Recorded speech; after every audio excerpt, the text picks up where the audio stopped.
Hi, welcome to Peekapak's high school program.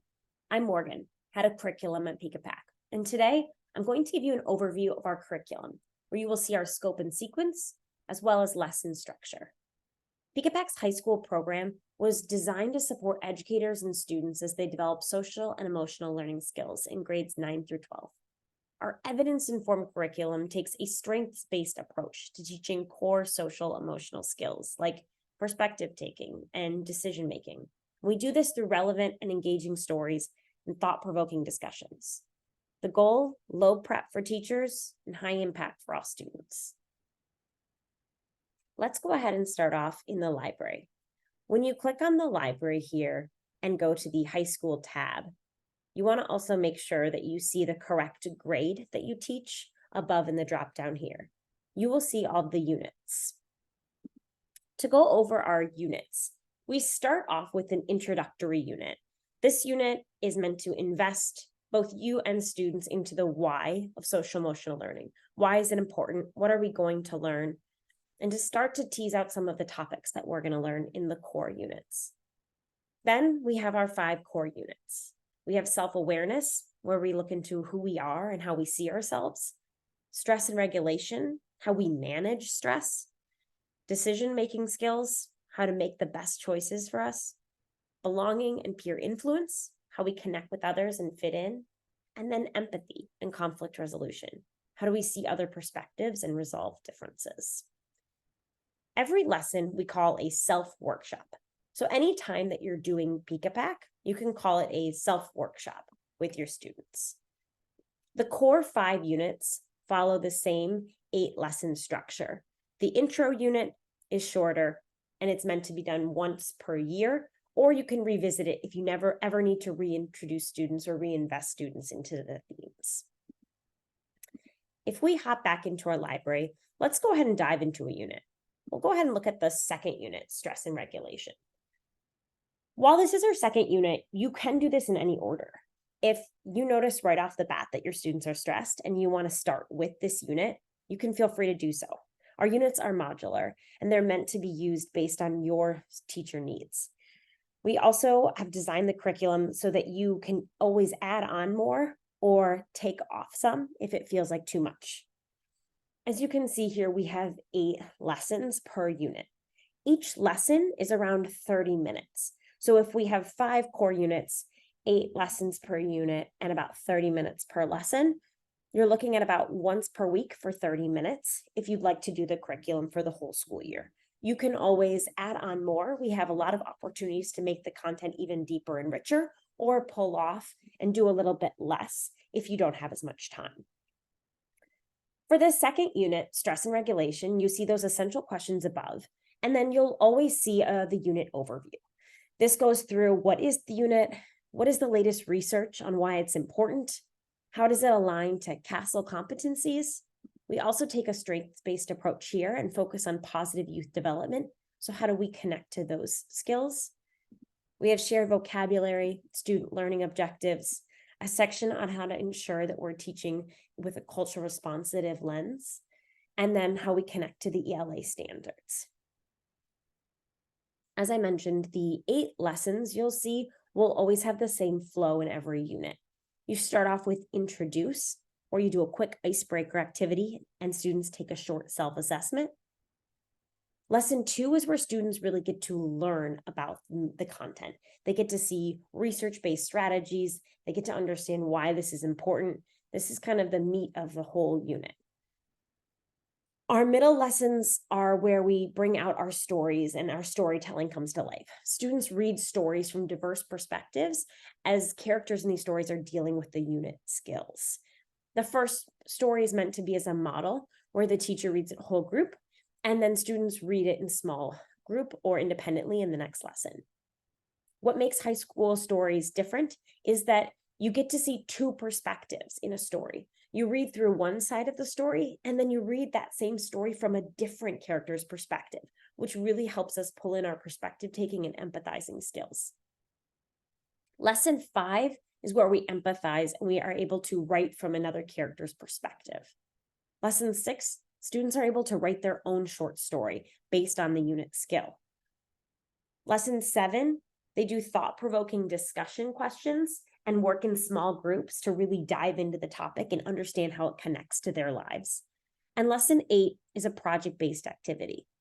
As a teacher, you have the option to do the single day project or to do the multi-day, more involved project. Based on your classroom needs and availability, you can choose which one better suits you. So let's go ahead and dive in further to each lesson. If we go ahead and click on lesson 1, this is the introductory lesson. It's an icebreaker activity meant to be fun, collaborative, and dip their toes into the topic.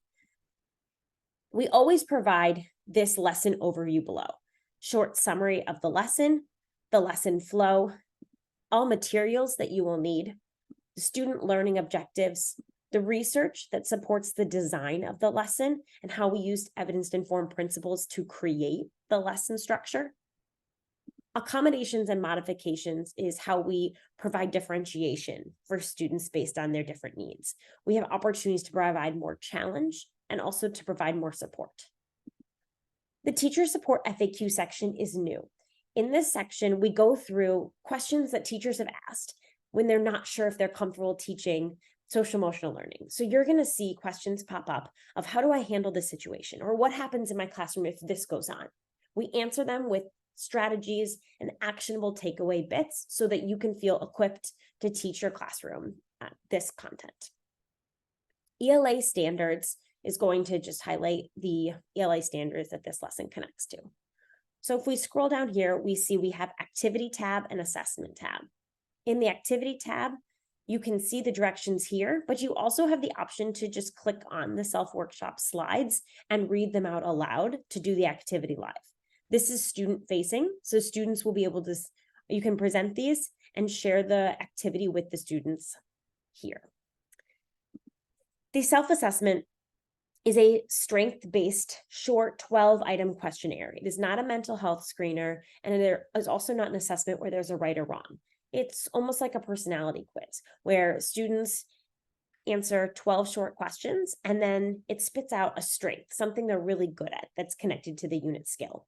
So for stress and regulation, after doing this questionnaire, they'll find out something they're really good at in terms of their ability to regulate and their ability to manage stress. This will also provide some tips and strategies for people who have similar strengths and also some potential blind spots. They'll see this self-assessment strength spiral in throughout the curriculum, where they'll be able to look at the stories from their strength or analyze the character's strengths and how that might be different from their own. When you want to assign content, you simply click Assign to Students. So for the self-assessment, if I want all of my students when they log into the student portal to see that self-assessment, I would go to the lesson, so lesson 1. I would then scroll all the way down to self-assessment, and then I click Assign to Students. So for this introductory activity, there isn't anything to assign because it's an activity we do together. If you do want them to see the slides, though, you can click Assign to Students, and that will send out this slideshow to all the students. Going back up now, to go to our second lesson, this is Learn. This is when students are really learning the lesson. It's mostly teacher-led, and there's a lot of opportunities for turn and talk and interactive discussion in this lesson. So we have that overview, that lesson flow, materials they will need, supporting research. As we scroll all the way down, we see that you'll present slides on stress and regulation, and students then will complete an activity. If you want to send out the slides, you can click Assign to Students. And then the activity, this is a short activity they do after the lesson, after the lesson slides, and you can send that out to students. When you do click Assign to Students, you'll see it load, send out, and then you can have the opportunity to see what the students see. When students then submit, you will be able to see all, this is the one student I have, you'll be able to see that the student has been assigned and if they turned it in or not. Lesson 3. This is where they read their first story, and we give you the opportunity to read it as a whole group. You could also do it in pairs if students are ready for it, but modeling the discussion is a really helpful way to get them thinking about the skill in this new way. So we have, again, all of our unit overview sections One new part here is we have story topics and summaries. This allows you to see what the story is going to be about. We see that it's going to be the character Remy, and the story is focusing on social media and acclimating to high school. Then you'll see a short summary. This just gives you a preview as the teacher, so you know what the story is going to be about. If we scroll down below, we see Remy's perspective, the first story here, and then we click assign, and we're going to assign the story, and then you can also assign the reflection questions. There's always 6 reflection questions after that you can assign. In lesson 4, we have the same structure set up, but this time students are doing it by themselves or in a small group. So you can assign these stories. This is the other perspective you're going to assign. Lesson 5, students will read a short story, and then they're going to perspective take and write from the other perspective of the story. So again, you will click assign, and students then will be able to see it in their portal. Lesson 6 is where they write their own short story. They're going to write their own story that deals with the time when they were stressed or had to regulate their stress. And then they'll have the option to perspective take and see it from another view. There is an optional writing guide that helps them if they're struggling to get started. And so you can assign this activity for students so that they can answer some questions that gets them started on writing. In lesson 7, teachers will do a gallery walkthrough with different questions. So for this, teachers will choose from a list of discussion prompts and print their favorite discussion questions and put them around the room next to some other paper for students to write on or butcher block paper. Students will silently walk around and write their thoughts down based on the discussion prompts, and then come together in a small group and discuss what their favorite question was and go through the possible answers. This is a great way for students to start discussing and really chewing on that unit theme. So we have that gallery walk here, and then a reflection. The reflection is for students to do a little self-check-in with how the collaborative discussion went with their peers, and they can reflect on how that process went. And lesson 8 is our project-based activity. In this project-based activity, students have the opportunity to do the single day, the one day, or the multi-day. So we have the wellness workshop here, and then you'll see in the slides it divides into 1 or multiple days. There also is a 1-question reflection that asks students if the unit was relevant for them, engaging for them, just gives their quick thoughts on it. If we hop back here, we can go ahead and see, if we go back all the way to our library, we can see all units here. This was just a short overview of the curriculum. We can go more in depth in later videos, but we're very excited for you to get started. And if you have any questions, please reach out.